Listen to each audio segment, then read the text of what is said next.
तो दोस्तों मैं आ गया हूँ एक नई कहानी के साथ। उम्मीद है आपको पसंद आएगी। तो चलिए शुरू करते हैं आज की कहानी, मौत की खुशबू, सेंट ऑफ डेथ।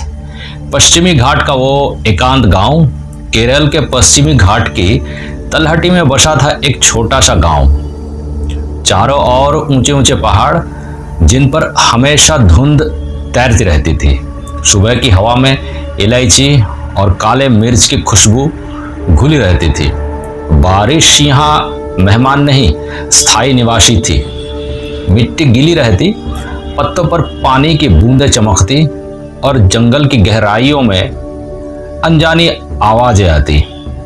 गांव के लोग सरल थे, मसाले उगाते, खेतों में काम करते, मंदिर जाते, त्योहार मनाते। लेकिन गांव के किनारे जंगल से सटे एक बड़े से मकान के बारे में कोई खुलकर बात नहीं करता था। वो एक मकान बाकी घरों से अलग था। ऊंची पत्थर की दीवारें, भारी लोहे का गेट और भीतर झांकने का कोई रास्ता नहीं। छत पर लाल टाइलें थी, पर वह पुरानी और काली पड़ चुकी थी। दीवारों पर काई जमी थी। करीब 10 साल पहले वहां एक परिवार आकर बसा था। महाराष्ट्र से आया हुआ देशमुख परिवार का सदस्य विनायक देशमुख, 50 के आसपास की उम्र, तीखी आंखें, कम बोलने वाला। उनकी पत्नी माया, शांत चेहरा पर नजरों में अजीब ठंडापन। और उनका बेटा रोहन, करीब 25 साल का, लंबा, दुबला और अक्सर खामोश। उन्होंने गांव वालों से कहा था कि वे मसालों का व्यापार करते हैं। हम इलायची, दालचीनी, काली मिर्च, लौंग सबका बड़ा व्यापार करते हैं, विनायक ने पंचायत में बताया था। शुरू में गांव वालों ने उनका स्वागत किया, लेकिन जल्दी ही सबने महसूस किया कि यह परिवार किसी से घुलता मिलता नहीं है। त्योहारों में नहीं आता, किसी को घर के भीतर नहीं बुलाता। और सबसे अजीब बात, रात में उनके यहाँ ट्रक आते थे, बड़े ट्रक। गांव वालों ने कई बार देखा, आधी रात को बड़े ट्रक घर के भीतर जाते, गेट बंद हो जाता, अंदर घंटों हलचल रहती। सुबह तक ट्रक गायब, कोई मजदूर नहीं दिखता था, कोई आवाज बाहर तक नहीं आती थी। लोगों ने सोचा शायद बड़ा व्यापार है, गुप्त समझौते होंगे। पर धीरे धीरे अफवाहें फैलने लगी।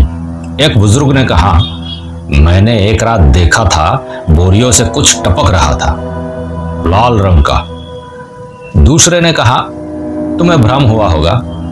पर यह सच था, भ्रम नहीं था। विनायक देशमुख पहले सिर्फ मसाला व्यापारी नहीं था। महाराष्ट्र में वो एक आयुर्वेदिक दवाओं की दुकान चलाता था। वही उसकी मुलाकात हुई थी कुछ तांत्रिकों से, जो प्राचीन ग्रंथों और गुप्त विद्याओं का अध्ययन करते थे। माया पहले से ही काले तंत्र में रुचि रखती थी। दोनों ने मिलकर अमरत्व के बारे में पढ़ना शुरू किया।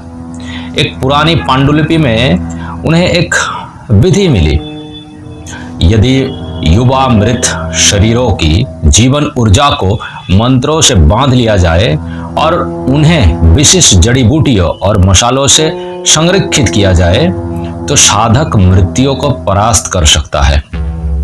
तो ये मसाले सिर्फ स्वाद या व्यापार की वस्तु नहीं थे, उनमें संरक्षक गुण होते थे।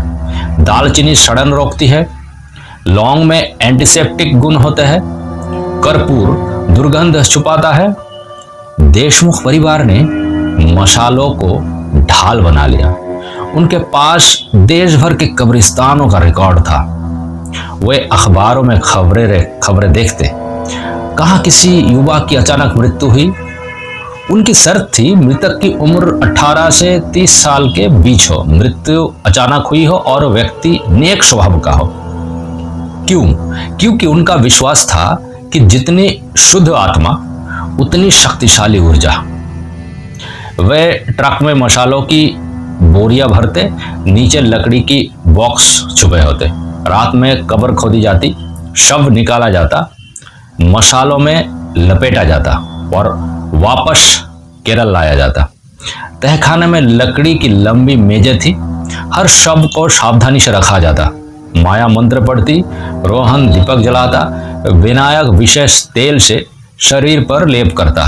धीरे धीरे तहखाने में 10, 15, 20 शव जमा हो गए। घर के भीतर मसालों की तीखी गंध हमेशा रहती थी, लेकिन कभी कभी उस गंध के पीछे से सड़न की हल्की दम घोटने वाली बदबू निकलती। तो तीनों को अमृत पाने के लिए 51 मृतक की आत्माओं की ऊर्जा चाहिए थी। उनको 50 शरीर मिल चुका था और सबको चुने गए थे जिनकी आत्माएं अच्छी थी, क्योंकि ये सभी मानवता के लिए काम करते थे। अब बस एक और मृतक की शरीर चाहिए था जिनकी जीवन ऊर्जा बहुत उच्च हो। एक दिन विनायक को खबर मिली, उत्तर भारत के एक शहर में एक युवा समाज सेवी की सड़क दुर्घटना में मृत्यु हो गई। वह युवक गरीबों को मदद करता था, बुजुर्गों की सेवा करता था। उसकी अंतिम यात्रा में हजारों लोग शामिल हुए थे। यह खबर देखकर विनायक की आंखों में चमक आ गया। और क्यों ना आए, क्योंकि ऐसी आत्मा की ऊर्जा अमूल्य होगी और उनकी शर्त पूरी हो जाएगी। माया ने हल्का संकोच जताया, धर्मात्मा आत्माएं शांत नहीं रहती, सावधान रहना चाहिए। पर लालच जीत गया, क्योंकि यही होने वाला था। 51 मृतक की शरीर, यानी कि अमृत पाने के दरवाजे पर ये खड़े थे। ये उत्तर भारत पहुंचे आधी रात, बारिश की हल्की फुहार, कब्रिस्तानों में गहरी खामोशी। जैसे ही कब्र खोदी गई, अचानक तेज हवा चली, पास का पीपल का पेड़ हिला। रोहन कांप गया। पापा वापस चले, विनायक ने कठोर स्वर में कहा। अब पीछे नहीं हटेंगे। जब इतना दूर आया, शव निकाल के ही रखूंगा। उसके चेहरे पर अजीब शांति थी। और जब शव निकाला गया, उसके चेहरे पर और शव के चेहरे पर अजीब शांति थी। शव को मसालों में लपेट के वो केरल लौटा। तहखाने में जब वो शव रखा गया, माया ने मंत्र शुरू किए। अचानक सभी दीपक एक साथ बुझ गए। कमरे में पूरी तरह अंधेरा। फिर एक धीमी गूंजती आवाज, पाप की सीमा पार हो चुकी है। जैसे कि ये आवाज बहुत दूर से धीमी लेकिन बहुत स्पष्ट आ रहा है, जैसे कि वो इस जगत की नहीं हो। और रोहन ने चीख मारी। विनायक ने टॉर्च जलाई। सब कुछ सामान्य दिखा, पर हवा ठंडी हो चुकी थी। उस रात घर की दीवारों पर लाल धब्बे उभर आए। मसालों की गंध दुर्गंध में बदल गई और तहखाने में रखे शवों की उंगलियां हल्की हल्की हिलती दिखी। तो अब था असली डर, भय का विस्तार अब शुरू हो चुका था। अगले दिन उनका एक ट्रक खाई में गिरा मिला। ड्राइवर मृत था।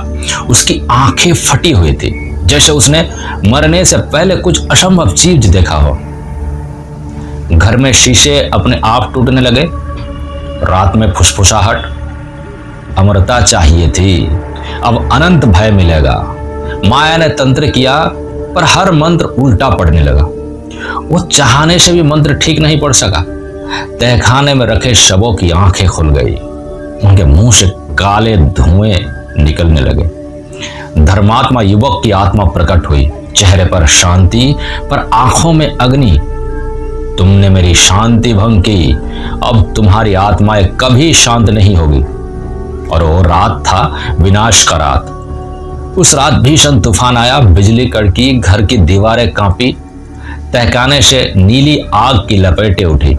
मसालों की बोरियां फट गई। शव उठकर बैठ गए, हर शव। रोहन भागने लगा, पर फर्श ने उसे पकड़ लिया। माया ने मंत्र पढ़ने की कोशिश की, पर उसकी आवाज बंद हो गई। विनायक चिल्लाया, मैं अमर हूं। और तभी धर्मात्मा युवक की आत्मा ने कहा, अमरता नहीं, श्राप मिलेगा। तुमने हद पार किए हो, नियम का उल्लंघन किए हो। नीली आग ने पूरे घर को घेर लिया। अंतिम दृश्य क्या देखते हैं? सुबह गांव वाले पहुंचे। घर जला हुआ था, अंदर कोई नहीं। तहखाने में सिर्फ राख थी और फर्श पर 3 काले साए जमे थे, जैसे किसी ने उन्हें पत्थर बना दिया हो। उत्तर भारत में उस युवक की कब्र फिर सही हालत में पाई गई, जैसे उसे कभी छुआ ही नहीं गया हो।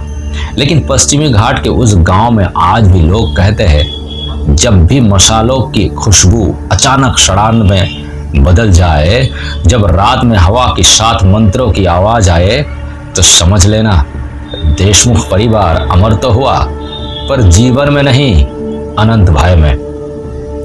और उस घर की दीवारें आज भी खड़ी है, पर अब वहां कोई व्यापार नहीं होता, सिर्फ श्राप सांस लेता है। तो दोस्तों, ये थी कहानी।